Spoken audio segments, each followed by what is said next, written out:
The sun scorched down on the dusty training grounds, the metal of helmets and weapons baking in the midday heat, while Private Elena Morales wiped a bead of sweat from her brow and heard the thunder of boots across hard dirt that signaled the approach of Drill Sergeant Briggs, whose presence alone silenced conversations and squared shoulders and stiffened gazes among the recruits, stacked in formation rows that stretched out like a regiment of shadows under the blazing sky. His voice cut through the smothering air with a bark that snapped every head upright, every heart pounding as though anticipating a storm. He strode down the line, boots raising dust fists curled at his sides and eyes narrowing like a hawk's gaze circling its prey. He stopped directly in front of Elena and stared at her rifle leaning against her kit. The weapon was standard issue, but in the hands of fumbling new recruits, it had already claimed its share of complaints and murmurs of frustration. The barrel had slight discoloration, had a scratch from one of the other recruits dropping it in haste, and the stock bore the faint scuff of being scrapped against packed gear. But to Briggs, none of that mattered. He treated every rifle as if it were a living creature that had betrayed its handler and owed some reparations. Elena swallowed as his face loomed large in front of hers, sunlight catching on his badge glinting like a warning signal. He said nothing. At first, his silence heavier than any reprimand. And in that heavy quiet, she felt the weight of all those before her who had cracked under his scrutiny. She could see the recruits around her shifting uneasily, their eyes flicking between her and the sergeant, some more fortunate. In lines farther down the formation, her pulse sped up, her fingers curling around her helmet strap, wishing for something to ground her.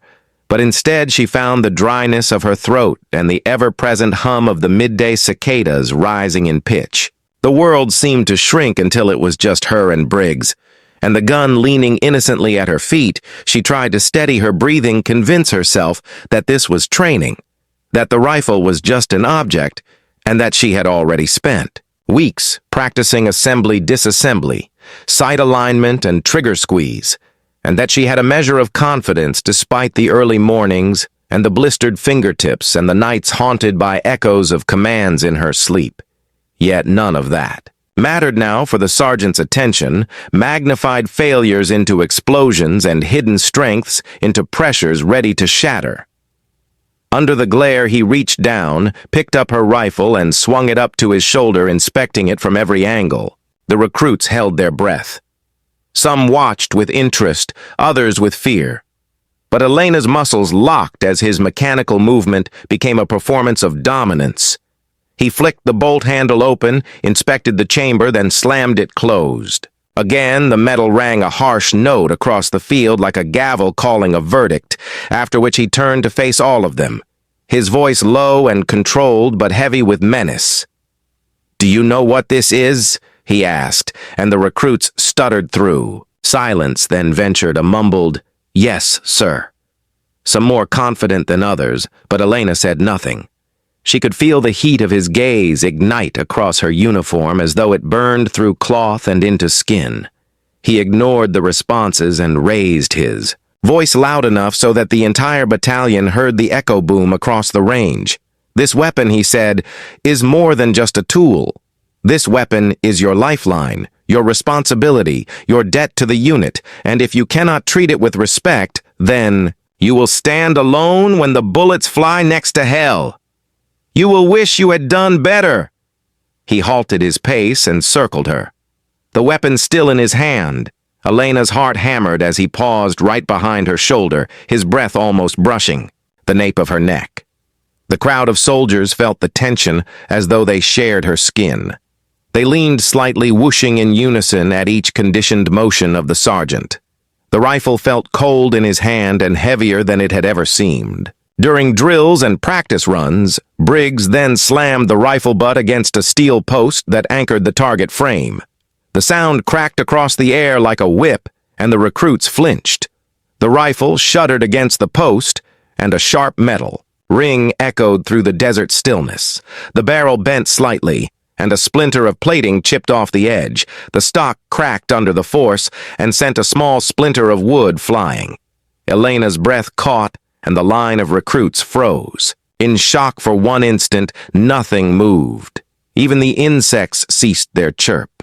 It was as though time had crouched in waiting, witnessing what had just happened. The weapon fell to the dirt with a dull thud, a small plume of dust rising around it, and Briggs looked at her and said in a voice sharp as a knife, "You will pick that up and you will hold yourself accountable because you had one job and you failed to uphold it." Elena's mind reeled. She stared down at the broken weapon at her feet. Her kit sprawled out behind her, sand and grit spilling from open pouches.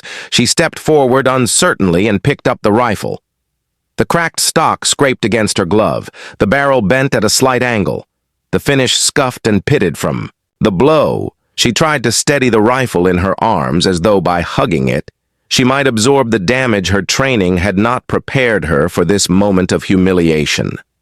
The line behind her shifted quietly, the recruits' uneasy glances flicking. Her way like cold winds on her skin. She held the rifle out at arm's length, unable to balance its weight. The crack in the stock digging into her palm as though reminding her of the mistake that had just been made. Briggs's boots crunched closer, and his voice dropped low. "You carry this now, and you will learn that respect is earned, not given. You think you know your weapon. You think you understand the responsibility. You think you have earned the right to call yourself a soldier. But until you prove it, you are nothing more than a body in uniform." He paused for effect, the silence screaming in the dusty air around them. Elena's chest rose and fell, and for a moment she could only feel the heat of the sun on her back. The dust in her lungs, the eyes of 100 peers measuring her next move. Then he handed her his own rifle, the one he carried wherever he went, the one his name was whispered about because it never missed its mark and was kept in pristine condition. Even during the grimmest drills, he said, "Pick this up and show me you understand every part of it before I'll accept you in my unit."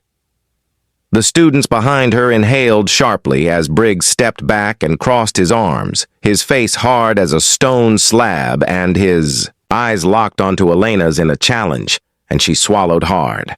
The weight of the rifle was solid and unfamiliar in her gloved fingers. The wood was smooth but cold, the metal cool to the touch, and it seemed to hum with the history of every round. Fired through it, the other recruits watched. Wounded pride held back silent envy, and curiosity flickered across faces that had trained longer than she had yet. None had faced this test. Not like this, not under this glare. She bent at the knees, brought the rifle to her shoulder, and aimed downrange. The line at the targets awaited her command to fire. But none came. She felt the pressure building behind her ribs, the beating of her heart loud in her ears. The sun felt heavier on her helmet. She trembled, almost imperceptibly, yet she took a breath in, counted 1, 2, 3, and squeezed the trigger. The rifle kicked up swiftly, the recoil shot through her arm, but she held it steady. A shot rang out, followed by another, and with each round, she felt the world shift slightly, lines of her past training aligning into a singular moment. The recruits exhaled together at each smash of the hammer. The sight settled and the target broke with a crack. The dust flew, the score posted on the board. The colonels and instructors exchanged glances. The sergeant leaned forward, his arms still crossed his lips. A thin line but undisguised respect flickered in his eyes for only a fraction of an instant. Elena stood upright, rifle still in her hands, and looked at the field, at the recruits behind her. The sun beat down, the weapons rested, the targets swayed, but for a heartbeat, everything held still. And then, Briggs said in a voice loud enough to carry to the outer edges of the range, "You will not just shoot, you will transcend this weapon, or you will fall beneath it." And I will be watching. Her eyes narrowed at the command. She nodded slowly, but inside she knew this was just the beginning of something far larger than drills and targets. Something that would test every fiber of her being, and as the sun dropped toward the horizon, the shadows lengthened across the field, and the recruits lined up again for the next phase, and Elena stood rigid in the line, but her mind raced with, Questions and determination and silent fear because somewhere beyond the range, beyond the mountains, she felt a current shift and a promise unspoken. Hovered in the air that the rifle in her shoulder was no longer just a tool, but a gateway to what awaited her. And she didn't know yet what it was, but she would find out. His rifle hung across his back like a challenge waiting to be taken, and Elena's fingers moved before thought could catch up her instincts, sharpened by weeks of relentless training. And the quiet fury now brewing beneath her skin. She reached over her shoulder and yanked the weapon free, feeling the weight of it settle into her grip, like it belonged there, like it had been waiting all this time for her. The recruits gasped in unison, but no one spoke. No one dared, because something in her motion, something in the way she dropped to one knee and set the stock against her shoulder, told them this was no accident. This was not hesitation. This was something else entirely, something that sparked fear and awe in equal measure. The rifle's barrel gleamed under the sun, and her fingers worked across the guard and grip with practiced familiarity, although she had never once touched this weapon. Before she could feel the balance of it, feel the breath of every round it had fired, every battle it had endured, and still it obeyed her like a loyal creature, silent and dangerous, ready to strike. She inhaled slowly, her eyes locked on the target. Range as the wind kicked up dust and distant flags fluttered like warnings. The silence pressed in tighter recruits, frozen officers whispering in confusion, and Briggs standing behind her rigid.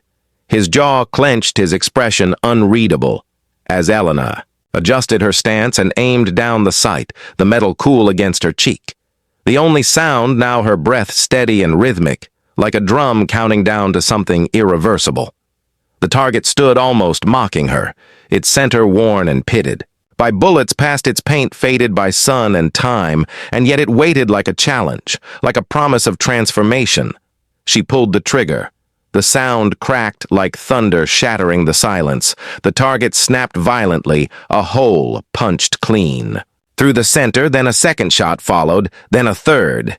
And each time her fingers moved, the rifle responded as if it had always belonged to her. Her shoulder rocked slightly from the recoil, but she did not flinch. She did not blink. She kept firing until the chamber emptied, and even then her gaze did not waver. She stood slowly, the spent rifle still in her hand, and turned to face the stunned crowd. The recruits who stared like they had witnessed something unnatural, something impossible. And Briggs, who still hadn't moved his face, was still and cold, but his eyes now held something new, something wary. The silence dragged like a storm front rolling in too fast, and everyone waited for what he would say. But he only took a step forward and extended his hand not to shake hers, not in surrender, but to take back the rifle, and for a moment she did not move. She looked at him at the weapon, then handed it over slowly, deliberately, and said nothing because the moment had already spoken. Louder than any words ever could the sun beat down, and the tension was now thick enough to slice through as the recruits lined up again, more rigid, more alert than ever because something had shifted among them. Elena was no longer just one of them. She had separated herself from the pack, and not by accident, and certainly not by mistake. She stood in line with the others now, her uniform streaked with dust, her gloves blackened by carbon, but her eyes still locked ahead, her mind racing faster than any bullet. The whispers began. Before the drill ended, some recruits tried to speak to her, others kept their distance as if she had become radioactive, a living contradiction to everything they thought they knew about training, about hierarchy, about what it meant to earn respect without demanding it. The rumors found their way to the officers, to the top brass who never attended morning drills, but now began showing up at the edges of the field. Arms folded, eyes behind sunglasses, cold, and calculating, watching her every move as if waiting for her to falter, but she never did. And that was the problem. Because faltering would have been human, and Elena was beginning to feel like something more than that. She never missed a shot. Never hesitated, never flinched. And when the time came for the unscheduled live fire test, the kind that skipped protocol and dragged the entire unit into a simulation, without warning, she was already suited up and ready before the others had even registered. What was happening? The colonel arrived by helicopter, his boots touching the dirt with practiced authority, his jacket lined with ribbons that bore witness to wars fought far from these hills, and his eyes locked onto Elena the moment he stepped off the craft. He said nothing at first, only gestured toward the range and ordered the targets reset farther out than usual. The wind machines activated, the sirens screamed into life, and the simulation began. Recruits ducked for cover, officers called out commands, smoke canisters were deployed, but Elena moved through the chaos like she had been born in it. The rifle she now carried, a fresh one, clean and untouched, became an extension of her will as she advanced through the course alone while the rest of her unit struggled to keep up. Her shots echoed across the range, precise, unrelenting, surgical in their impact. No wasted motion, no second guesses. The colonel said nothing, but his face tightened with each successful hit, with each perfectly timed advance.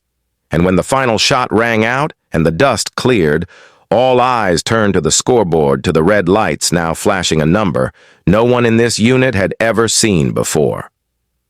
Elena stood at the far end of the course, her rifle lowered, her breathing calm, her expression unchanged. The colonel stepped forward again, removed his gloves and approached slowly, deliberately, like one does when nearing something dangerous and unknown. He looked at her for a long time before asking only one question. "Where did you learn to shoot like that?" Elena hesitated for just a moment, then answered quietly, "Nowhere. I just figured it out." The colonel said nothing at first, but nodded once and handed her a sealed envelope, thick and marked with red stripes that indicated it was meant for eyes far above this base's pay grade. She did not open it. She only held it tight as Briggs stepped up behind her, arms still crossed, jaw like granite, watching her with an unreadable gaze. And then someone behind them yelled movement. "Sir, something's coming," and all heads turned toward the fence line beyond the range, where a small black SUV kicked up dust as it approached, too fast for comfort, too quiet for standard protocol. The colonel looked up, sharply signaled the officers, who rushed into formation, while the rest of the unit was ordered to stand down and wait, but no one left. No one blinked, because whatever was in that SUV had not come by accident, and Elena, standing in the center of the range, still holding the envelope and the fresh rifle, felt something stir deep in her chest, something she could not name yet, something vast and unstoppable, like a wave rising too fast to escape. The SUV screeched to a halt, its windows too dark to see inside, its engine ticking like a clock winding down, and for a long moment nothing happened. No doors opened, no words were spoken. The wind kicked up the scent of cordite and sweat and sun-scorched rubber, and then finally the door opened, and a man stepped out wearing civilian clothes that didn't match the tension on his face or the way he walked, like a man used to violence and secrets. He looked around the field, his eyes landing on Elena with the precision of a laser. He walked straight toward her. The colonel moved to intercept, but the man only held up a badge that silenced even him. He stopped in front of Elena, his eyes unreadable, and said, "I've been looking for you for a long time, and now we finally know what you can do." Elena stared at him, her grip tightening around the envelope, her voice quiet but steady, and said, "What do you want from me?" And the man smiled, but not kindly, not warmly. He said, "We want you to come with us, but you have to say yes, and once." "You do. There's no going back." Briggs watched from a few feet away, saying nothing yet. Somehow it was clear he had known this moment would come, and as Elena turned to face the field once more, the recruits now silent, the colonel waiting the SUV, idling behind her, and the envelope in her hand pulsing with promise, she realized the choice was already made, and whatever waited in the next chapter of this story was not going to be part of any training manual, and yet she stepped forward anyway, not knowing what she would find, but knowing she was ready to meet it head on. The battalion gathered tighter than before, as if being closer to one another might make the whispers go away, but every whisper only grew louder, every sideways glance, heavier than the last, because Private Elena Morales was no longer just another recruit. She was now the name passed from one squad to the next. The story told over mess hall tables and bunk whispers late at night, when no officers were listening. They said she had outshot every soldier in the platoon, said she did it with a rifle that did not belong to her, said even the colonel who had flown in watched her like a question that had no answer yet. And while most recruits were exhausted by the week's end, drained by drills and punishment runs, Elena stood taller, more focused, as if the chaos had only cleared her vision and pointed her toward something no one else could see. The envelope she had been given remained sealed, tucked beneath her mattress while she stared at the ceiling at night, wide awake, her eyes tracing the slow crawl of moonlight across the floor like it was guiding her toward something waiting in the dark.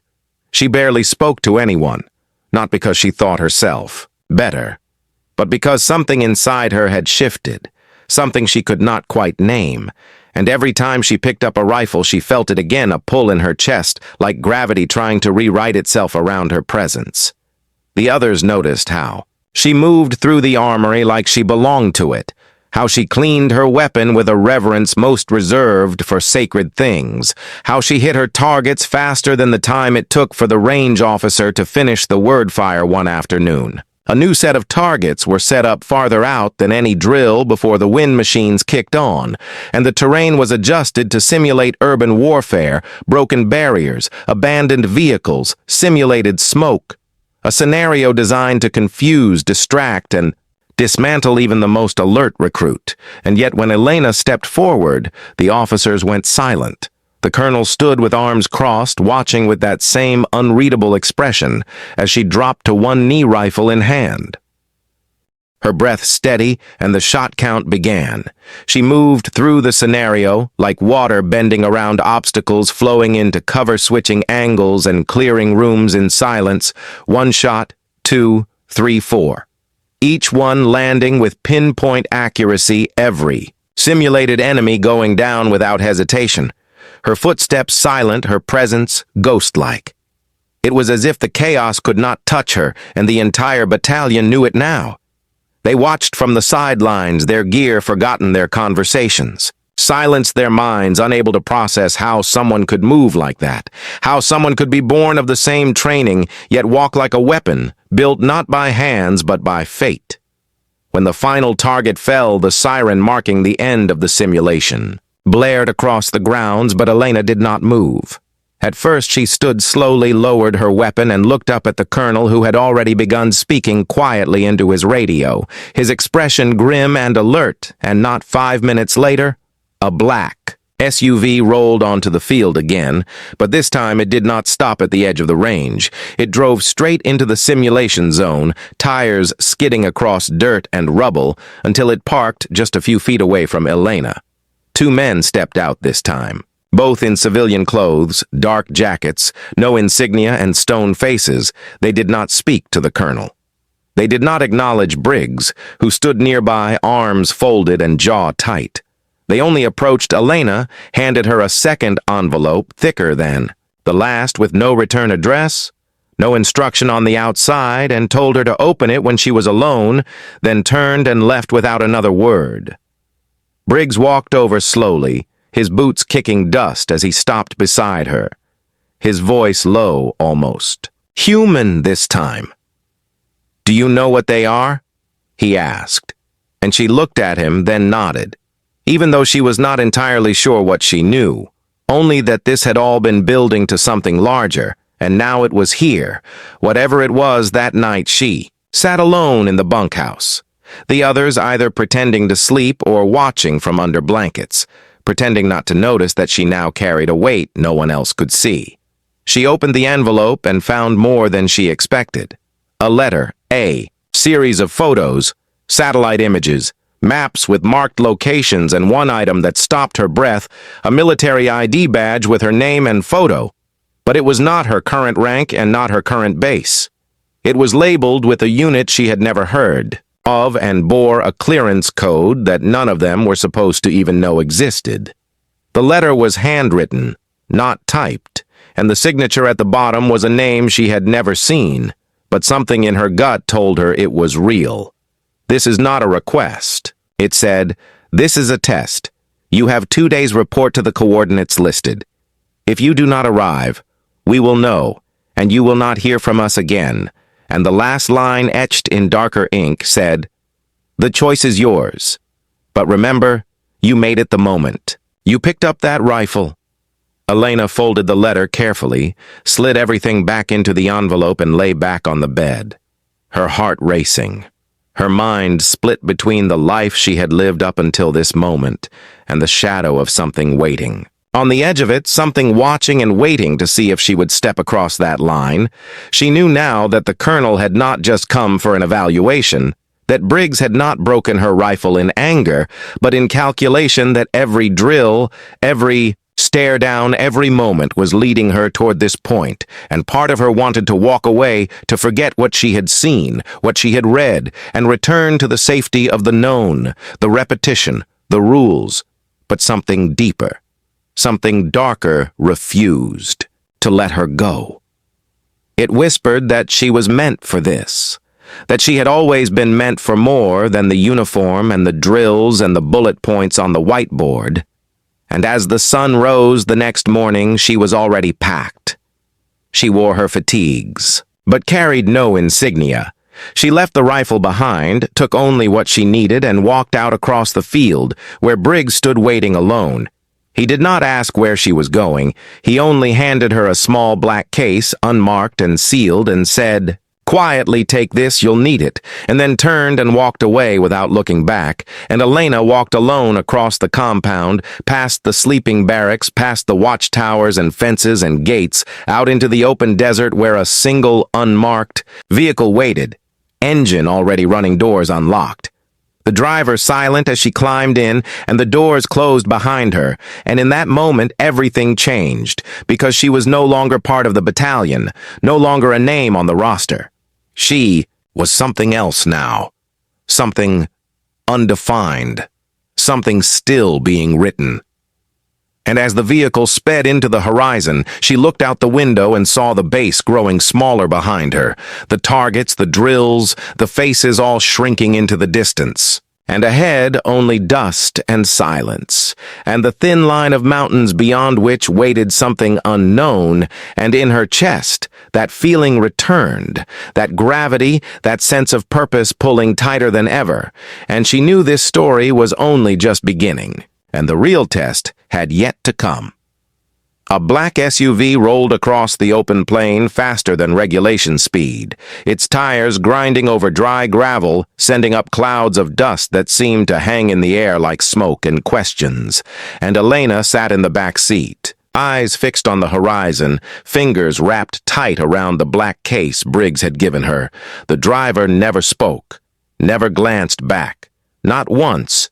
Not when they passed checkpoints, not when the gates closed behind them, not even when her clearance was scanned by a soldier who wore a different patch, one she had never seen before, with no words exchanged, only a nod of recognition that felt heavier than any salute. The further they drove, the less familiar. Everything became, the roads grew narrower. The terrain shifted from sand to rock, and the fences were replaced by tall metal walls that buzzed faintly like they were alive, like they knew who was coming, and when they arrived at the final checkpoint, a gate rose so slowly it was as if it wanted her to second-guess her decision. But she didn't flinch. She kept her eyes forward and waited for whatever waited for her on the other side beyond the wall. There were no buildings, no towers, no soldiers, just a concrete tunnel carved into the mountain face with no visible lights, no visible doors, and yet the SUV drove straight into it without slowing down, and Elena realized that nothing about this was meant to be seen by anyone who was not already chosen. The darkness swallowed them completely for a moment, until the tunnel lights flickered to life, not with a hum, but with silence so deep it made her ears ache, and the car finally stopped at a platform where two figures stood wearing black uniforms with no rank insignias. No names, no emotion in their stance. They opened her door without a word and gestured for her to follow, and she did, because there was no turning back now. The air was cooler down here, the tunnel giving way to what looked like a hidden facility. Layered in silence and concrete and unseen eyes, she walked behind them through corridors that curved just enough to make orientation impossible. The walls lined with panels that blinked faintly when she passed, as if reacting to her presence, the black case still in her hand, her steps steady even though her heartbeat threatened to outpace them, and finally they stopped outside a single steel door that hissed open without being touched, and inside the room was stark with only a table, a chair, and a man who stood with his back to her, studying a large monitor that displayed satellite images of locations she had never heard of. The man turned, and Elena recognized him, not from life, but from the photo that had been tucked inside her second, enveloped the man who had signed the letter, the man whose name was never spoken aloud. He wore no rank, no uniform, no smile. But when he looked at her, it was with the intensity of someone who had waited a very long time to meet her. He said her name, not as a question but as a confirmation, then nodded to the chair and waited until she sat before speaking. "You do not understand what you are. Yet," he said, and Elena did not reply because she suspected he was right. He continued, "We have been watching certain patterns, individuals' anomalies, if you want to call them that. But we believe it is more than coincidence that you exist, that you think the way you think, move the way you move, shoot the way you shoot. You were never supposed to be standard, issue, and neither were we." And with that, he opened a drawer and slid a file across the table, its contents thicker than her entire personnel record, and inside were names and faces and documents blacked out so heavily they looked like shadows on paper, but one image caught her attention. A blurry photo of a facility similar to the one she was now sitting in, only this one was in ruins, smoke rising from its broken walls, and the date stamped in red suggested the explosion had occurred only a few weeks ago. He said the facility was compromised. "We lost every asset except one. We think whoever caused it may try again. And we need someone who does not follow protocol because protocols are how we keep dying." Elena looked up at him and said, slowly, "And what makes you think I am that person?" And he smiled faintly as he reached into a folder and pulled out a target sheet from the simulation range. The same one she had cleared, the one with a hole directly through the heart of every figure. Every moving target perfectly aligned, and he said, "Because no one taught you how to do this, but you did it anyway, and that makes you dangerous and necessary and rare."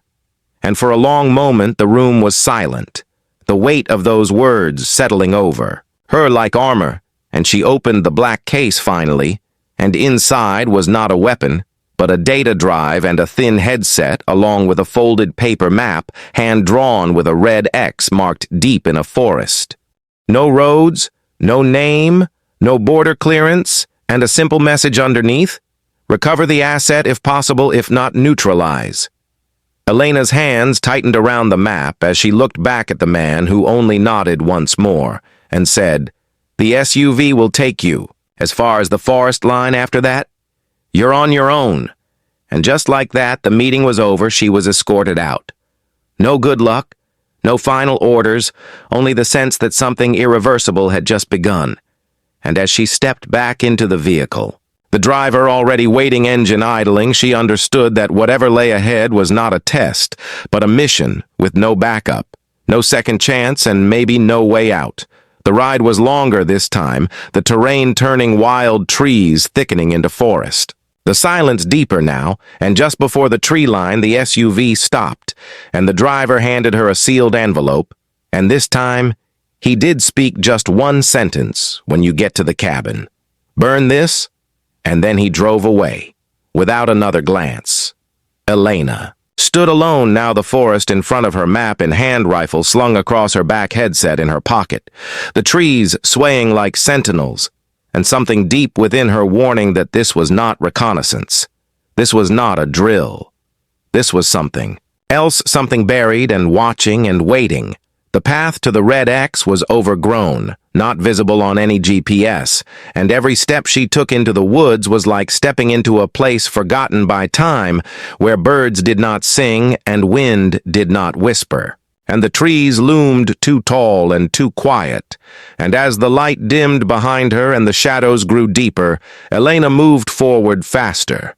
Not because she was afraid, but because she knew fear was coming and it would not wait forever. The cabin appeared. Just as the map said, tucked between two hills, its roof half-caved in its walls covered in moss and silence. She stepped inside and the floor creaked under her boots. Dust rising around her like ghosts. The air stale, the temperature wrong for the season, and in the center of the room a single trap door left half open as if inviting her or warning her, and as she crouched beside it, rifle in hand, map tucked away, she heard it, a sound not human, not mechanical, something slow and breathing, something that had been waiting, and she realized then the mission was never to recover anything. The mission was to see if she would survive what came next. Weeks passed, and Elena was no longer among the morning formations, her name erased from the board outside. Headquarters. Her bunk stripped bare, her file removed from the system as if she had never existed at all. But those who had seen her shoot, those who had watched her walk away that morning into the vehicle that left no tracks, they remembered, and they whispered. Not because they knew where she had gone, but because deep down they feared she might come back. Not the same, not a soldier, not even a person, but something shaped by silence and orders written in ink. No one else could see. And in the nights that followed, some recruits claimed to have seen movement out near the tree line, strange shadows pacing just beyond the fences, too fast to follow, too quiet to be natural. The colonel ignored the reports, or pretended to, and Briggs spoke. Even less than usual, as if something unspoken bound his tongue. But in the command tower one night, as the range lights flickered and went dead without warning, an alarm sounded, the kind reserved for threats that should never reach the perimeter. And when the guards scrambled to their posts, weapons raised floodlights roaring to life, their beams all converged on the same place, the road just outside the base gate, where a lone figure stood unmoving. Elena, her boots coated in ash, her uniform, torn in places not from battle, but from something slower and stranger, her face unreadable, her eyes locked on the tower above her, in one hand a rifle, not standard issue, not even military, not like anything the armory had ever produced in the other. A small data chip, she held it out without a word, and one of the lieutenants hesitated, unsure whether to shoot or call for backup until the colonel arrived. Breathless, eyes wide, and when he saw her, he stopped walking as if struck by a memory he did not want to face. She said only one word, mission, and handed over the chip, and they took her inside, not in handcuffs, not under guard, but in total silence like she was sacred or cursed or both. The command room fell still as the chip was inserted into the terminal, and for a long time the screen stayed black as if resisting what was about to unfold. Then, frame by frame, the images began to load grainy footage distorted by static, but unmistakable, the forest, the cabin, the trapdoor opening.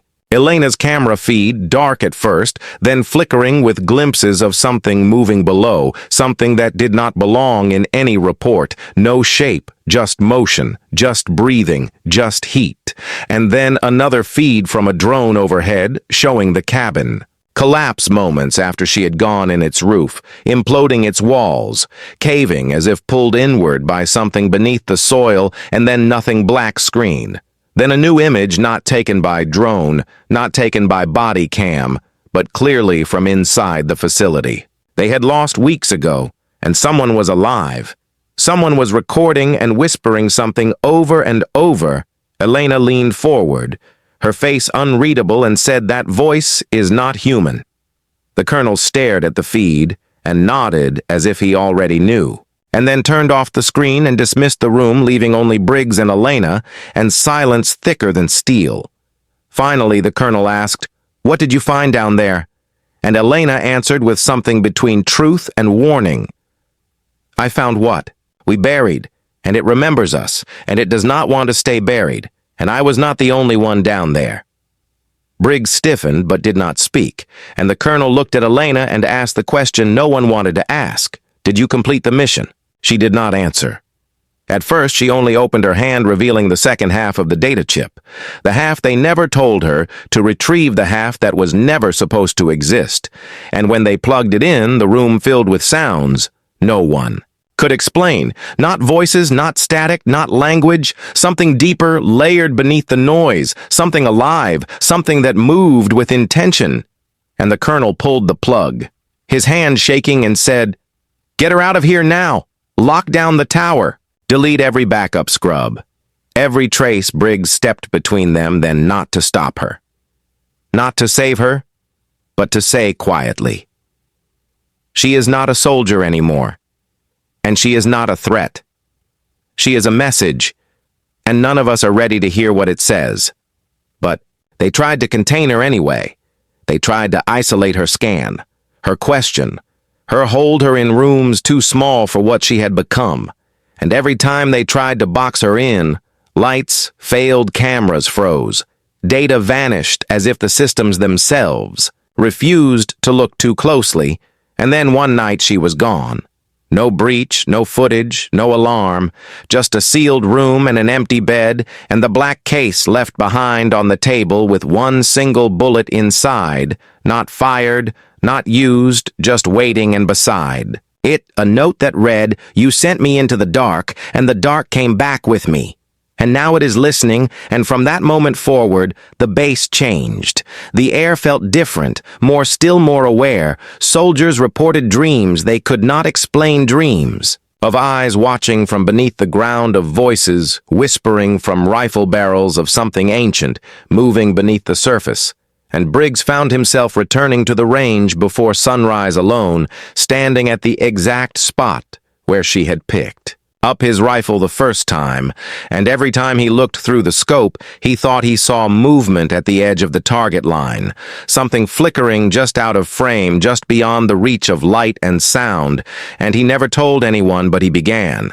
Leaving a round chambered in case whatever it was stepped closer, and across the country, other bases began receiving sealed envelopes, unsigned, unmarked inside, only coordinates, and the same phrase written in black ink. "The range has no end," and some opened them, some followed the path, and not all returned. And those who did were changed, marked in ways the eye could not see, but every one of them whispered the same thing to their commanding officer before vanishing again. "I saw her, and she remembers. And she is not alone." And now the silence spreads base to base, command to command. The higher-ups denying everything while transferring assets and shutting down operations they cannot explain, and somewhere out there in the dark, in a forest where no maps can find her, Elena walks between trees and echoes her rifle, silent, her eyes watching, not for enemies, not for orders, but for the moment when someone else picks up what she left behind, when someone else dares to step into the quiet and find out that the mission never ends, because once you go far enough, there is no coming back, only going forward into the noise, into the dark, into the kind of truth that changes the shape of everything you thought you were and everything you might become.